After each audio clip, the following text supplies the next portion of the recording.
open the kingdom of heaven to all believers. Thou sittest at the right hand of God. Thou sittest at the right hand of God. Thou sittest at the right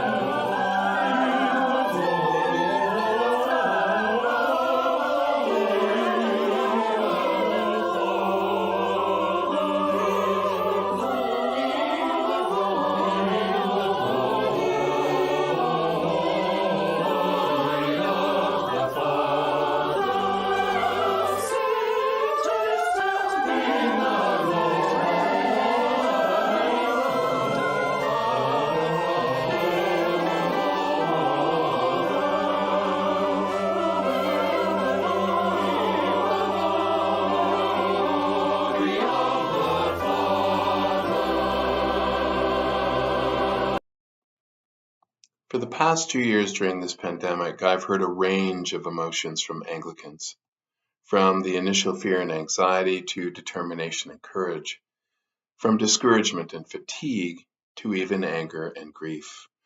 But in the last little while, as vaccines have rolled out, infection numbers drop, churches, schools, and businesses start to reopen, as a new normal starts to emerge, we're starting to hear something new: hope. Hope is bubbling up again and people are starting to dream. I want to hear about those dreams. I believe in dreams and I believe that God speaks to us through dreams. Where is God leading us next? As we come out of this pandemic, what is next for us? On Thursday, March the 10th, we will be starting a new weekly lunch hour online gathering called Tending the Soul.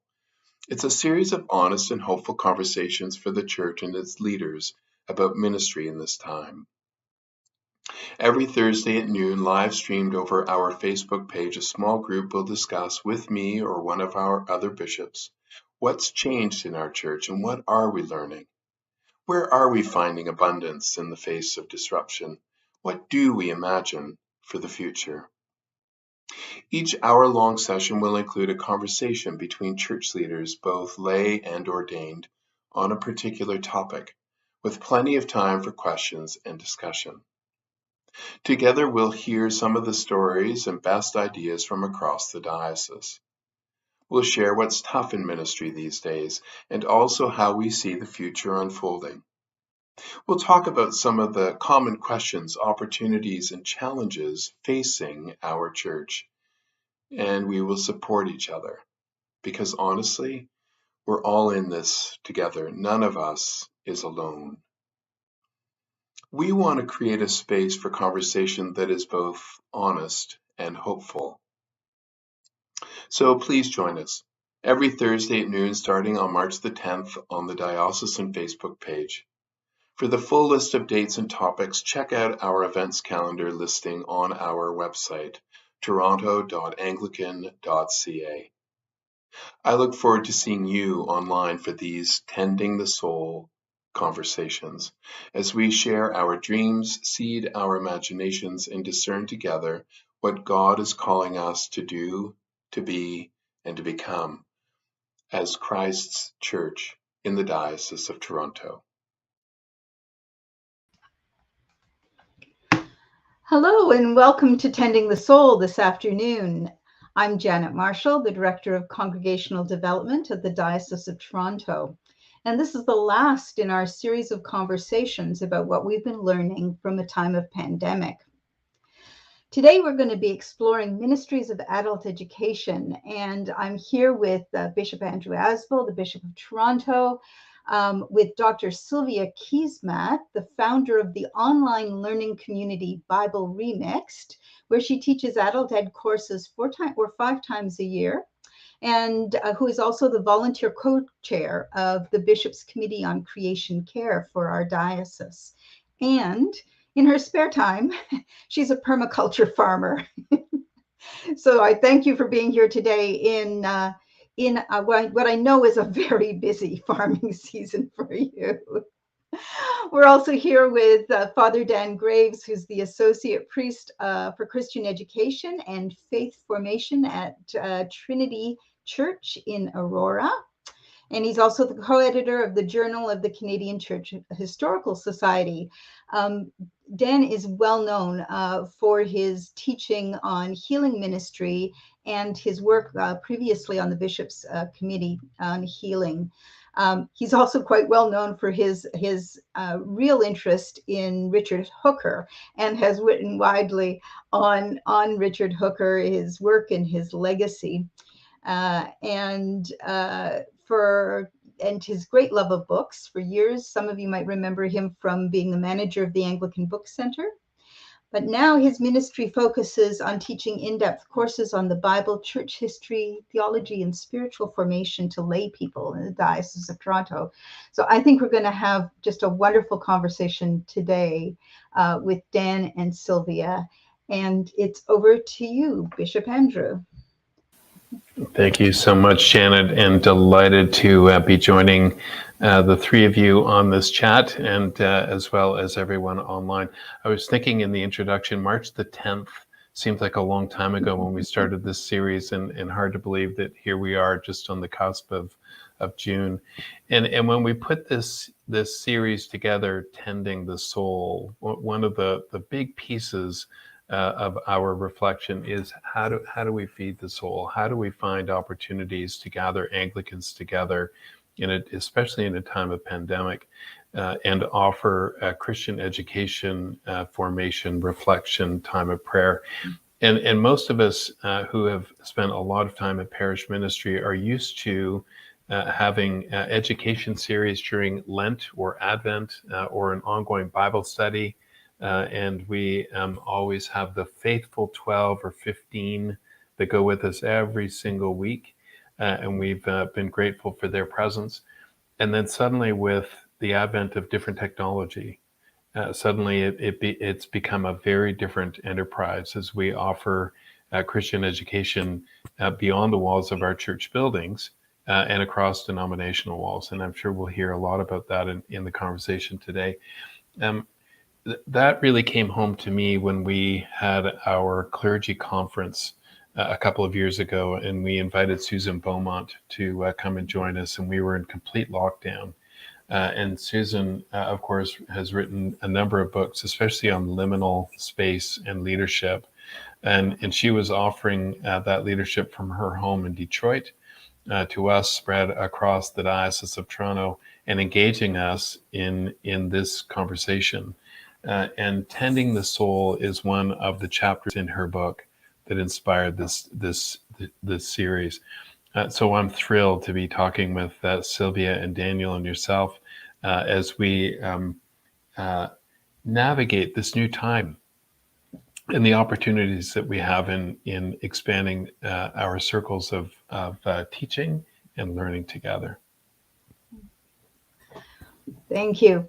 And as always, for those of you who've joined us on Facebook or YouTube, please feel free to add your comments and questions into the comment box as we go along, and we will respond to as many as we can, given the time allowed. But first, I'd like to turn this over to Dan. Dan, to hear something of what it is that you've been learning. Thank you very much, Janet. I had a couple of things I wanted to share, because there are so many things that we've learned through this. And, the best learning happens by accident, I think. When I came to Trinity Aurora to do the work of Christian education here, I came from a background of a few years of really trying to develop adult education courses that operate at a level that, somebody might be comfortable taking at an ongoing continuing education level. So, to engage people with, a good amount of work, reflection, and commitment without writing exams or papers and that sort of thing. So, I tried to be a step up and provide people that opportunity. And it was quite a good success in my former parish and here, and it started to attract people from other parishes. And one of the wonderful surprises was that even at the in-person level, and I know, Sylvia, you can speak to this of your experience about this as well, but attracting people from a number of parishes and even denominations into a conversation of how we journey together in our faith and engage our tradition, our scriptural sources, our church history, our theology. And it was really life-giving. And what I just began, so the first learning, which was sort of pre-online, was this piece that I think we sometimes miss, especially in a rapidly changing church, that we need to have conversations that center primarily around our faith story together. Because we move into places very quickly in the church and where we need to have corporate conversations. And the corporate conversations in some ways are much more difficult than the faith conversations. The corporate conversations are often driven out of fear, necessity, anxiety. But if we gather together to have the faith conversations across parish boundaries, across denominational boundaries, then when we need to have difficult corporate conversations, we've built something together that's rooted in our faith journey. And all of a sudden, my experience has been those corporate conversations, although they're still fraught, they are much, much more productive, fruitful, and life-giving when we have a relationship, and not just a relationship that is a wine and cheese sort of relationship, but a relationship that's rooted in our study of scripture and our stories and the different trajectories we've been on as people of faith, and bringing those stories together. So that was kind of the context out of which I was working. But then when the pandemic hit, and I knew nothing, as most of us did, about how to do any of this online, in a panic mode, I just sort of started to throw out my own biblical reflections and Bible studies and invite participation. I resurrected my 10-year-old blog, which was not a resounding success. And you get one or two comments, and I felt very anxious about the level of engagement and the poor shepherding that I was doing by just sort of flying by the seat of my pants and reflecting on the Passion of St. Matthew. And people appreciated it, but it wasn't the kind of engagement that I think the people of God deserve with each other. And then once, attending one or two Zoom meetings, I thought, heck, we could probably try to do this online, which many of us did. And what ended up happening was that the first thing I learned is that not everybody wanted to participate that way. And so I had people that were very adamant, I will see you again when we're in person. I am not going to do this. And so the struggle has still remained, how do we engage when something actually very wonderful is happening online and people are not participating for whatever reason. Recently, I've begun to offer in-person sessions again, in addition to online sessions. And some of those people still aren't back. So I'm still trying to sort out, there's some learning to be done about how we re-engage with those people who promised to be back when we were in person and then simply aren't, because the pandemic has been hard and it's difficult to re-engage, especially when we've been isolated. So there's some learnings that are down the road. But in terms of going online, what was really exciting was to learn that not only the people who were gathered were interested in gathering still, but that we were able to broaden the scope of engagement. And I went from having like 3 or 4 different parishes attending these groups to 12, 14, 15 parishes. And then we always have the anxiety as parochial clergy, are we shortchanging our own people by tending the flock outside our doors, right? And, gosh, I'm being paid by Trinity Aurora and I'm serving people from another parish. Is this fair? So it involves this whole different mindset of who we are as church. We are on the same team. We're part of this community that is, we're better when we engage across those parish boundaries, I think.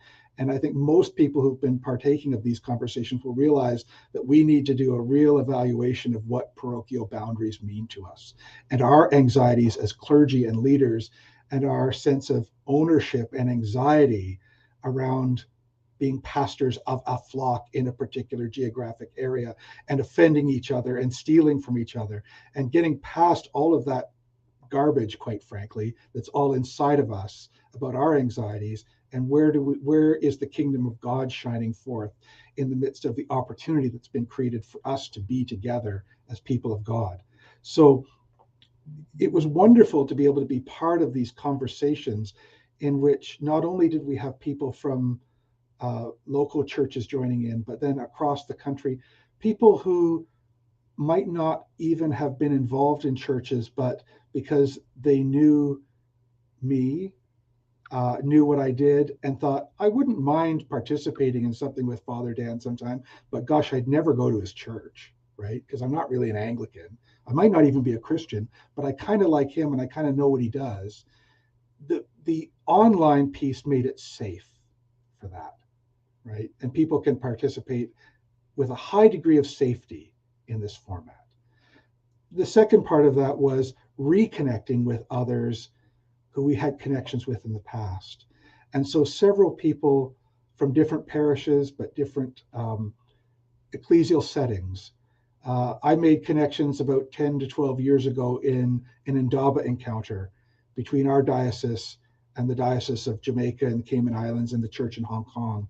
And all of a sudden, some of those connections become reignited, and we have participation across the Anglican Communion. And this leads me to, I think, the learning that I want to express, and it was a recent learning. We have been studying the 2nd century church. This is the course I'm offering presently, the church after the apostles, and that whole wide range of literature, the sort of proto-orthodoxy, the Gnostic, esoteric kind of way of thinking, and trying to understand all of these different groups in conversation with each other, in conflict with each other, not unlike who we are today. We were studying the letters of Ignatius of Antioch. And Ignatius was on his way to Rome to be martyred. And he was really excited about being martyred. And he's like, please don't anyone stop me from being martyred. And we started looking at some of these early martyrdom texts. And somebody from the North American context said, I don't understand what it would be, why this faith is attractive. Who says, Mom, let's go join that church that they're all going to go off and be thrown to the lions? I don't understand the attractiveness of this. And a participant from Jamaica said, very respectfully and very intuitively, the experience of 2/3 of the world is suffering. That is the norm. And perhaps a faith in which suffering has purpose and essentially has a telos, and breathes life and meaning into the suffering which is meaningless, is a very attractive faith. That conversation probably would not have happened in the vestry or church hall at Trinity Aurora. That's a conversation that could happen because we were together in this format. And that was so exciting. And what was more exciting even than that being named was the realization of people in our current context who are so open to understanding other contexts, having that held up to them and getting it and appreciating it and feeling enriched and enlivened by that level of conversation. So that's one instance of many that I felt I've learned a lot and makes me not want to go back. I mean, it's wonderful. I do want to go back and have conversations in person and have studies in person, but I would never want to lose what we have gained in this process, because I feel we are creating something new, and God is doing something new through this new experience. There's so much anxiety at present, but the church has thrived in moments of anxiety. And I think this is one of the ways in which we've been able to thrive and be better together. So is that my time limit? Does that feel about right? That feels about right, Dan. Thank you so much for that. It's absolutely breathtaking the way that the experience of the past couple of years has shifted and shaken up and disrupted our self-understanding, our perceptive of who we are, who we're supposed to be, how we're supposed to be. And even one little line in what you were saying that just caught my imagination about offering people in the church the engagement we deserve with each other is a different way of kind of imagining the ministry of adult education, of coming together. So thank you. I mean, thank you for that, as well as for all the different ways that you've kind of begun to crack open this conversation for us. Thank you. Sylvia, it's over to you now. Tell us about your ministry and what you're learning. Well, first of all, I'd like to thank Janet and Bishop Andrew for inviting me today. And I've dipped into a few of the previous sessions. As you mentioned, I'm a farmer, so it's a busy time of year. And I'm honored to be part of these conversations. And I just want to thank Dan for the way you started us off there, Dan, because I had decided not to talk about my Zoom experience so much. And everything you said, I entirely agree with. And so I feel better now about saying something different than that. So I have, through the course of this pandemic, been involved in adult education in two ways. One is teaching courses through Bible Remixed, my online community, which offers courses at the intersection of biblical faith and radical discipleship. The other is creating curricular materials for the Bishop's Committee on Creation Care. And so I'm gonna refer more to the latter near the end. I'm going to focus primarily on the content of what I think adult education should be at that time. Much of which I have been attempting online at Bible Remixed. And then at the end, I'm going to say something briefly about format beyond online learning. Let me begin by saying that our faith communities are permeated by something that's often called climate grief or climate anxiety, but which could also be called a deep foreboding about what the future holds for us and for our children and for our communities and for the earth. And such overwhelming anxiety and grief, what one counselor actually says to me is beyond that. It's actually an overwhelming despair about the future. It has been compounded lately by the sexual violence that's increasing in our midst, including in the church, and the racial and political polarizations that are driving us apart. And if I had more time, I might say more about those issues, but I'm not going to. I'm going to focus primarily on what I consider the defining issue of our time, the climate crisis, because this is the reason our children are not having children. It's the reason that our children feel not just anxiety, but despair about their futures. It's the reason that farmers are killing themselves here on Turtle Island and around the world. It's the reason that we are suffering from nature deficit disorder, not just our children, but us. And solastalgia, that grief over the loss of our creational home, what some are now calling pre-traumatic stress about what's happening in our world. And in the face of such anxiety and grief, our communities are not looking for intellectual resources to help them understand the situation we find ourselves in, nor are they looking for the kind of personal, individual actions that have failed to halt the trajectory of carbon capitalism and the continued injustices of colonialism and racism. The most basic need that my students share with me is fundamentally pastoral and spiritual. It is primarily a crisis of imagination. And let me say that many of my students are clergy in this diocese and denomination and beyond. So first, in the face of a crisis of imagination, where do we find resources and practices for grappling with climate grief and climate anxiety? And what might such resources look like? And I want to say the first thing we need to do, and this is what Dan has been speaking to as well, is to reclaim our story, the biblical story, as a vigorous, dynamic narrative that gives meaning both to our grief and lament and to our hope. It's not a rule book. It's not this dry, here's how you should live. It's a dynamic narrative that's pulling us in. And there are a number of ways that this happens, and I'm going to highlight only two. First of all, we need to reclaim the biblical tradition of lament as a way of framing and understanding our grief, because God knows that place of grief well. We see this throughout the story, God grieving over violence on the earth at the time of Noah, mourning the stubborn hearts of the people throughout the story, lamenting the devastation that people caused in the land and for the poor.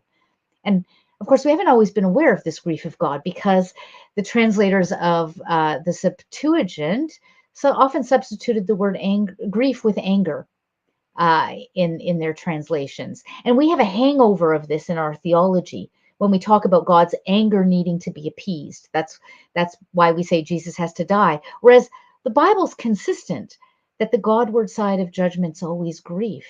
Jesus died not because God was angry, but because of God's love. Romans 5 says God proves his love for us, that while we're sinners, Christ died for us. And if you watch baseball, you know that it's because God so loved the world that God gave his only son, right? It's because of such love that Jesus was grieved over Jerusalem. It's because of such love that the Spirit grieves and groans with the broken creation. And it's because of such love that we grieve over what's going on in creation. And so the biblical story bears witness to that grief of God, but also the lament of creatures and the land again and again. So perhaps our adult education needs to provide us resources from that text for living in lament as the faithful place we're called to be right now, right? We're reframing the despair and anxiety we feel. And maybe we need to enable our communities to give voice to lament, to learn how to dwell in that lament, to remember what it is that we have lost. And that lament should be the insistent prayer that we bring before the throne of God again and again, just like the Psalms of Lament. So this is the first thing I think we need to do. Remember lament as a faithful place to be and allow it to happen in our communities. But I think the biblical story can also help us think about repentance and reconciliation, because it's becoming increasingly evident that our destruction of creation and our commodification of the land, it's all closely connected to colonialism and to Black and brown bodies and their oppression. And so our communities and clergy need safe spaces where those who have benefited from colonialism and racism and those who have been the victims can together experience reconciliation. And we know that this is really, really difficult. We're seeing this again and again.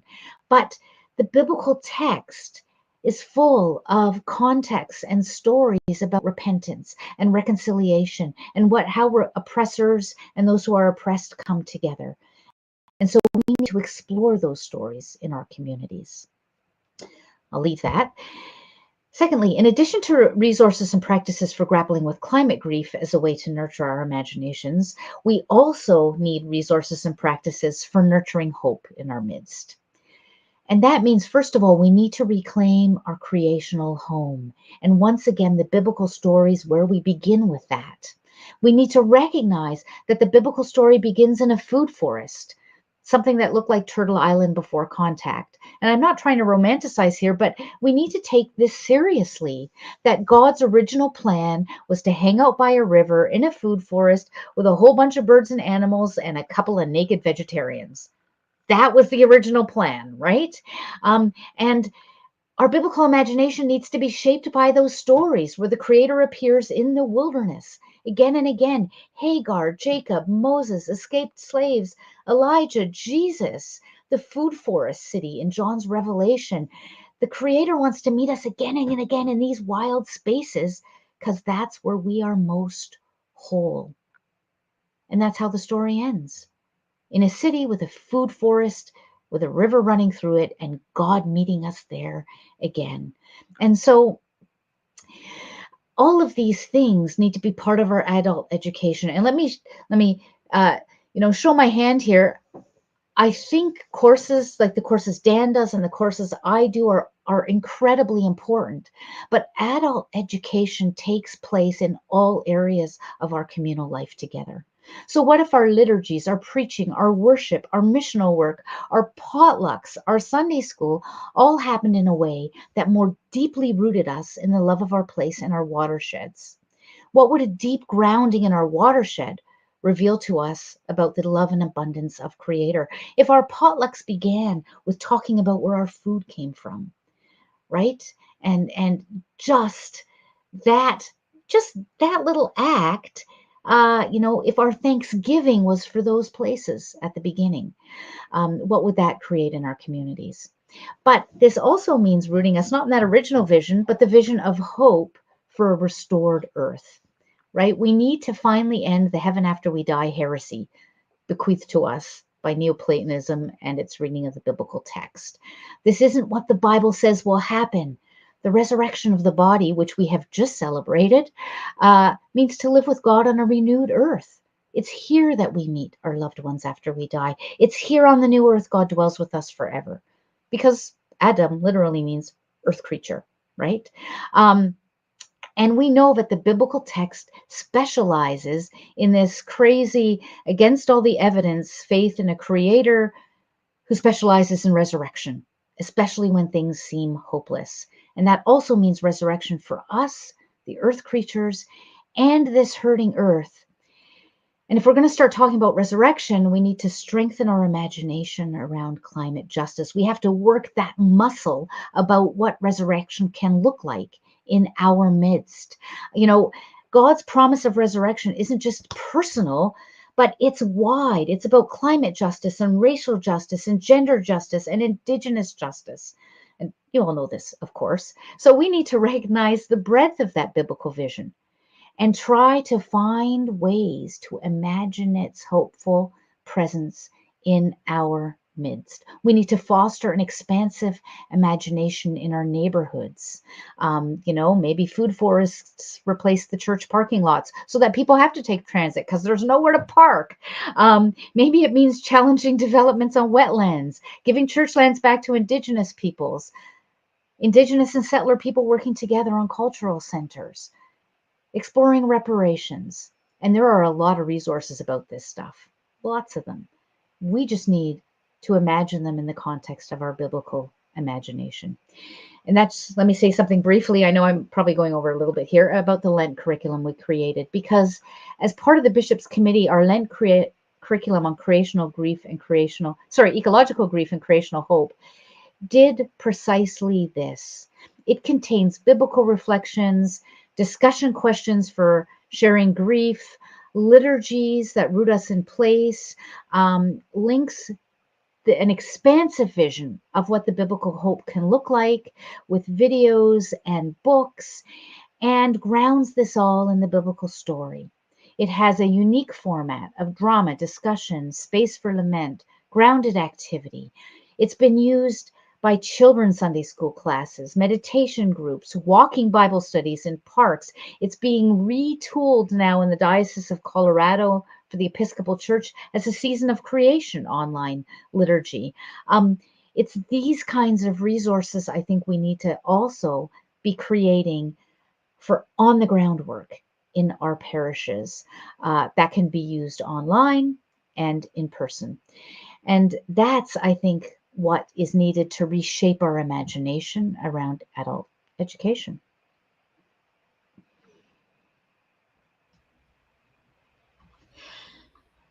Thank you, Sylvia. Both you and Dan have offered us such riches. I feel like I really just want to walk away for a while and think about this for a bit and let it all sink in. Quite something. The way that both of you are pointing to the ways that the boundaries and packaging that we have imagined in our church taking shape and form in are being bent and broken and opened and reshaped and allowing for this kind of the overwhelming sense of what is confronting us right now, of what we're dealing with right now, but also the overwhelming promise of hope as well. And so it's so much to think about, I'm wondering if you have any comments or questions for each other at this point, things that you'd like to pursue a little bit more further.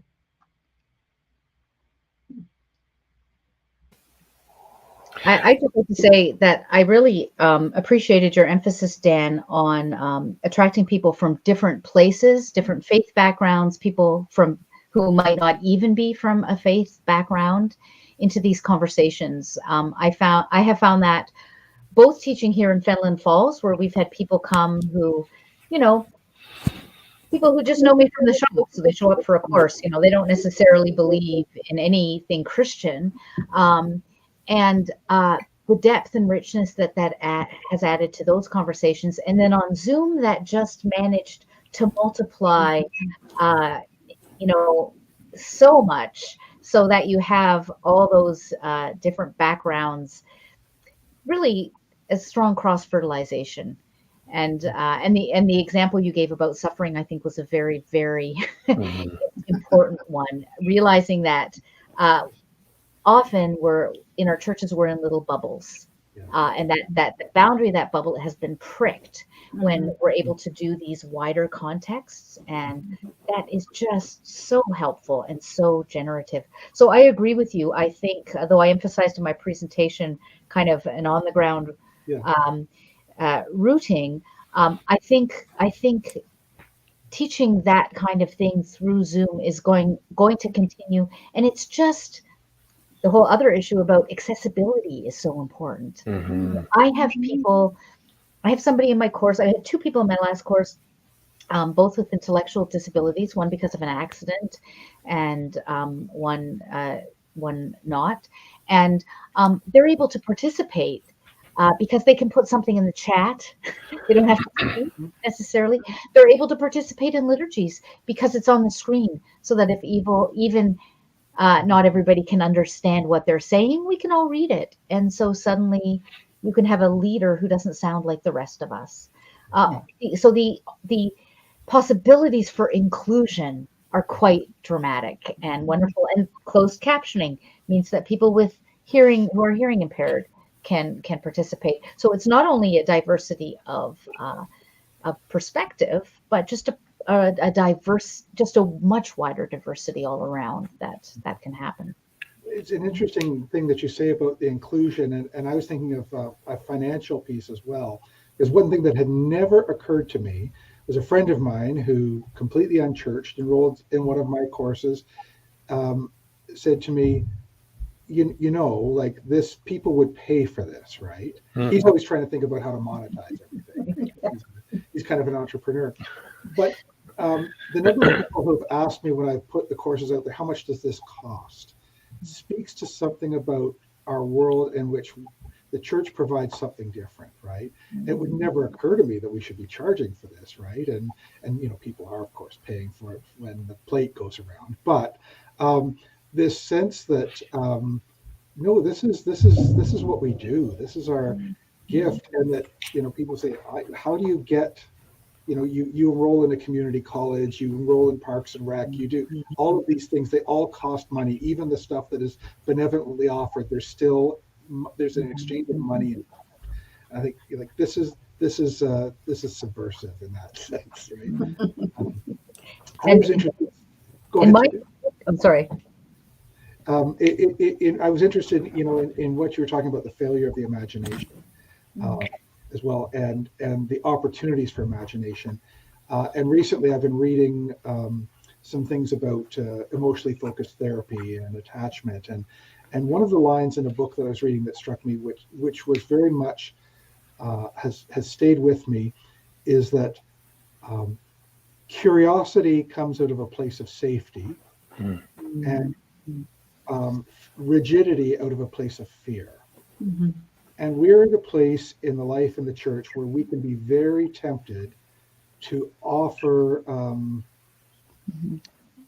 to do what we do out of fear. And so we can become more rigid in these moments, or we can try to be brave and feel safe when maybe it doesn't feel so safe, and create safe spaces, and be interested in how the world can look different. And I think what we have, the gift that we have as church, is that we're a relationship-based community. And we're leveraging those relationships in new and interesting ways that inspire the imagination. So we can be tempted to we can be very tempted to into a failure of imagination. But we have so many gifts that allow us, if we just try to keep a little tiny bit of openness, led into wonderful places where the imagination can run wild, and um, and to risk being a little bit Neoplatonic, have a real emanation into the world of something very, very true, right? That very, very special, very ethereal and divine, and have it instantiated in a real life occurrence where we are. I'm just going to say something to the cost question, because of course I'm not paid by a church, so Bible Remixed actually is something people pay for, but we've tried to reimagine that as well. Yeah. And so it's actually pay what you can, and we give suggestions, and people can make a donation to pay for somebody else's, pay into the scholarship fund, and that's been really interesting because people are very generous. People have been very generous into paying into the scholarship fund, so that if anybody ticks that little box saying, I need my course fees covered, they're covered immediately. And it is completely possible to run this model in a viable way. And what I like about that, I mean, I completely agree with you. I think it's a wonderful gift that churches can offer things for free. But what I also like about this model is, for Bible Remix, there's a sense that it's a community that supports itself, that where people support each other, right? So that those who have more in the community are supporting those who have less in the community, and that's worked well. I didn't know if the model would work well, and it has. So I don't know, Dan, if you need to, like, if maybe you put your fingerprint on your camera and you need to just David told me I think I've engaged a filter somehow, and I don't know what I did. There is a darn blur the background filter that sometimes blurs you too. I don't. Anyway, I'll see what. Yeah. Maybe that'll resolve. Meanwhile, we have a request from Susan Graham Walker in our chat for Dan, for you to put the quote about curiosity and rigidity into the chat for them, please. How do I do that? I've got chat with everyone in the studio. Is that it? Yeah, there you go. Okay. I was wondering about the thoughts around failure of imagination and creativity, and connecting that, Sylvia, with what you said about hope. Because one of the things that I'm finding is how that it's really quite important to think about hope as something very different from optimism. That there's a deepness in hope. And I wonder if you have had any thoughts about that, about sort of the distinctions between what hope actually is different from what we might expect it to be.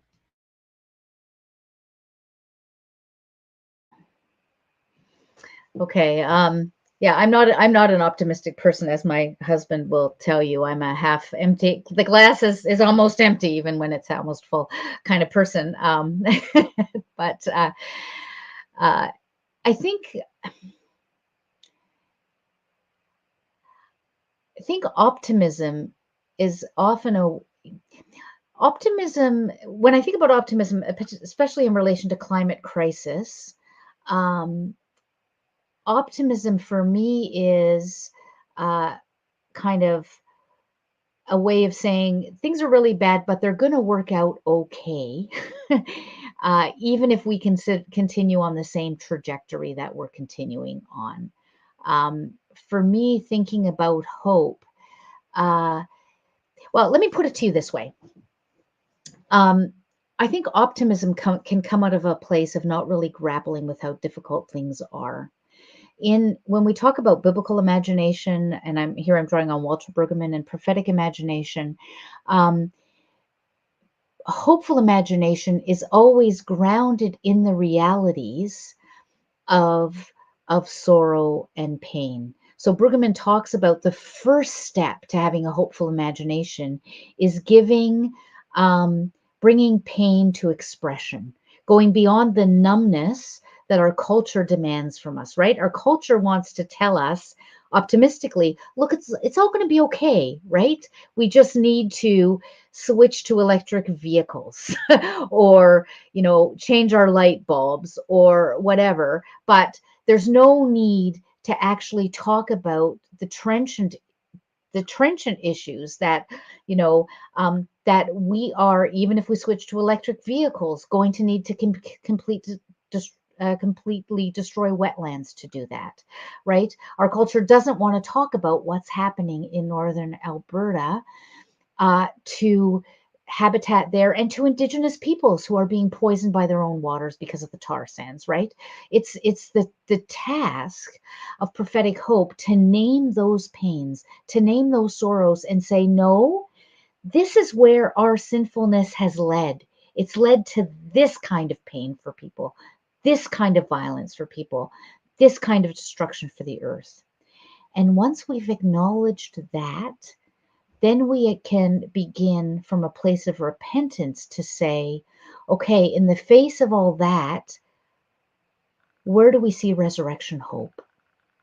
What is the place of resurrection, the place that God calls us to bring healing, to have a new vision, so that when somebody like Isaiah in Isaiah 65, who spends a bunch of the book naming really crappy realities, right, about what the people have been up to, then says, this is going to be what the new heaven and the new earth look like. You're going to plant gardens, plant food, and you're going to get to eat the food. You're going to build houses, and you're going to get to live in them. Children will not be born for terror anymore. That is a hope that the whole structure of a violent and unjust society will be overturned, will be changed, will be a different kind of community. That's the kind of depth that hope has.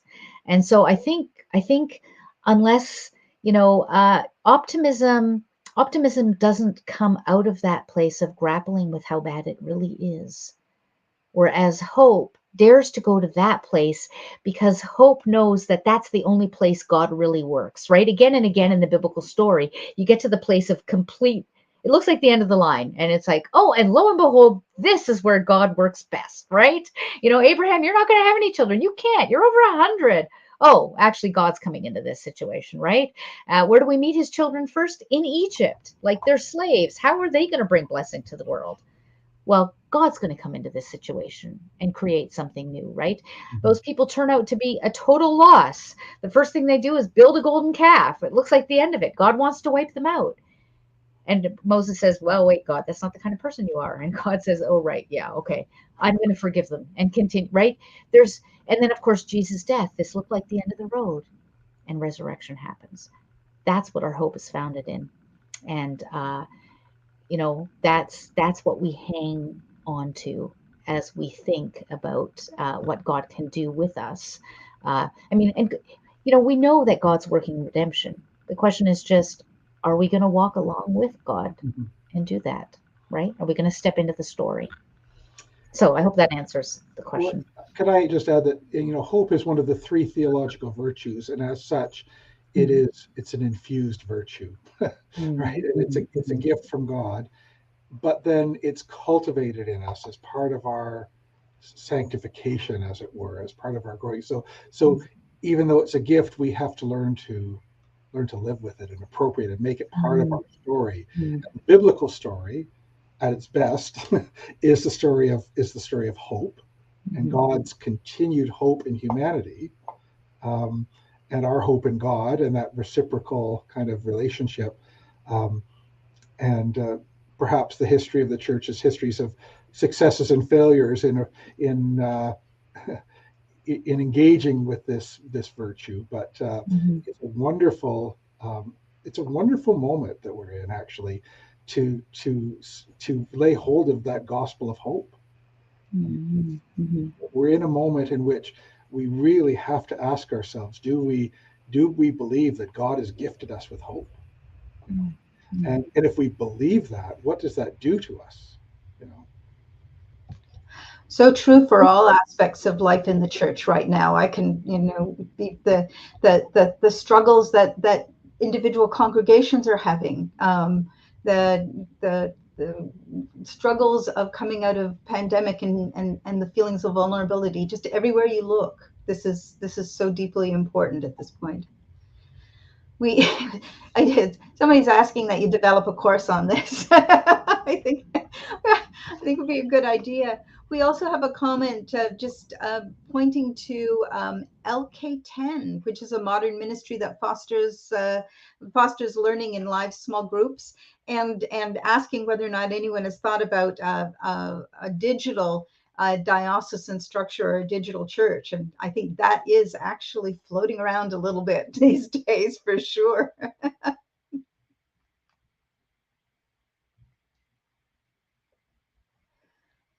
I'm not familiar with LK10, so I'll check that out. If there's a website or something you could post in the chat, that would be helpful too. Thanks. Likewise. I think probably question 2 is probably for Bishop Asbill, but if I could throw one little comment in, Bishop, if I may be so bold, is that as I'm so conscious that we immediately want to institutionalize everything that we do when we make a wonderful discovery. I mean, this is human nature, right? Something is new, wonderful, exciting, and we want to hold on to it forever and make sure we'll never lose it and make sure that nobody wrecks it. And again, those things are all driven by fear. So I have a little bit of reluctance to say, let's institutionalize this as quickly as we can, but let's leave some room for the imagination to work. So anyway, that's my immediate response to point 2. And also the beauty of a geographical diocese is that it forces people who might not agree about everything to be together, right? Yes. It's, we were talking about this beforehand. This is why churches in small towns have such a wide theological spectrum in them, because if you're Anglican, there's only one option. You can't pick and choose like you can in, say, Toronto. I think that is partly the beauty of a diocese that's geographically bounded. Well, and having lived in a small town, there's a different level of accountability. That you may be part of a different congregation, but you all go to the same grocery store and you bump into each other and your families are related and everybody has a deep connection and accountability to one another. I have no idea what an online diocese would mean. I have no idea what that would look like. Navigating the online world is fraught with challenges, gifts too. And when we are at our best, social media is a wonder. And it also reveals our darker side too. I think would never be a full substitute to being in person. And there's something about how we reach one another in this new age, both online and in person, because we need the physical touch. We need to be in each other's presence. We need opportunity to express, as you have so eloquently, both of you have said, and thinking here, Sylvia, on your focus on grief, because it's such an important emotion and reality for us to touch as folks in churchland, because there are not many places in our society where grief actually is articulated. We can do that in a therapeutic setting. We can do that one-on-one or in a small group. But churchland gives us opportunity to come together as a body. And our liturgies are infused with the sense of hope and grief too. Yeah, we are touching them week by week by week, whether it's in morning prayer or it's worship on a Sunday morning. Our psalmists take us there. Our liturgy at the table invites us to touch what's broken, to see what is taken and broken and poured out and offered to the world. It invites us into a moment of grief and lament, where the world wants to smother and soothe very quickly. The church actually says, no, you have to be present to your own life experience and how it resonates with the divine experience of the table. And as fraught as that is, this is the way to salvation. Now, this is the way to transformation, not as individuals alone, but as a whole corporate body. And that we have a responsibility as Christians to do that work together.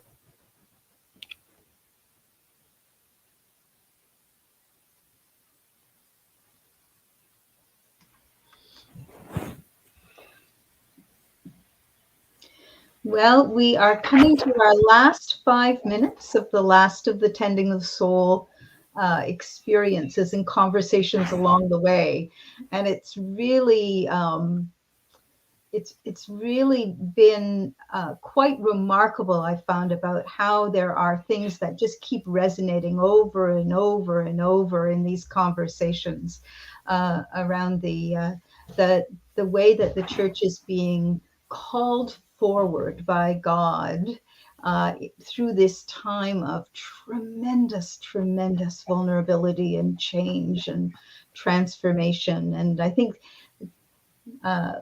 having the last one here touching so deeply on the idea of grief, lament, hope, new learning, community, person, relationship has been inspiring. And I wonder, Bishop Andrew, if you have any thoughts that you might want to share to conclude. Sure. I'm struck by the image of the garden, both at the beginning and at the end, and the Great Commission given to us at the end of each gospel: go forth and grow. Mm. We're called to grow. That's what gardens do. We grow, and that is an expectation that's put to us. And I think as Christians, part of that growing is learning and being deeply acquainted with our biblical story and the experience of what it means to be part of a community that is growing in depth of spirit. One of the primary ways that I communicate with my children is by texting. We probably text more than we do anything else, and this is an age, I think, for us as Christians, is to do text, is to learn the texts, is to delve into the biblical story in a deep and profound way, and to hear those texts in a different way that announces how we immerse ourselves in a grief where our biblical ancestors have said, we've been here before. We've been at a precipice point many times before. And our biblical ancestors continue to teach us Sunday by Sunday. Well, folks, you think you're unique. Well, we've been here before. And let me tell you what that path looks like going forward. And for we Anglicans, I think the stretch is to learn those texts so well and so intimately so that we actually hear them in a new way and understand that our path through is to a new hope. It's not optimism. It's much deeper than that. And a hope that gives us a new imagination as to who we're called to be as a people. And the other is God's math is multiplication, not division. And the opportunities that we've been given during this time of pandemic, of being able to go online and break down walls that we once created for ourselves, parochial walls, parish boundaries, and denominational walls and interfaith walls, that we're actually able to break through. Even the level of trust amongst clergy which is sometimes not an easy thing to break through. To be able to trust one another, because we are all part of one flock. And by the way, folks, we have the same shepherd, who is Jesus. And we are summoned to use the gifts that we have to offer to each other. Daniel and Sylvia, you're both profound teachers. Not a gift to be held within one confines, but to be able to be offered beyond and into the diocese and to Colorado and beyond, is the opportunity for us to call forth opportunities where we can multiply and engage people in that math, rather than seeing ourselves as being a divided people. That's the way the world thinks, not the way the church is being called to be. This has been wonderful, this series, Tending the Soul, and wonderful to spend this last session with the three of you.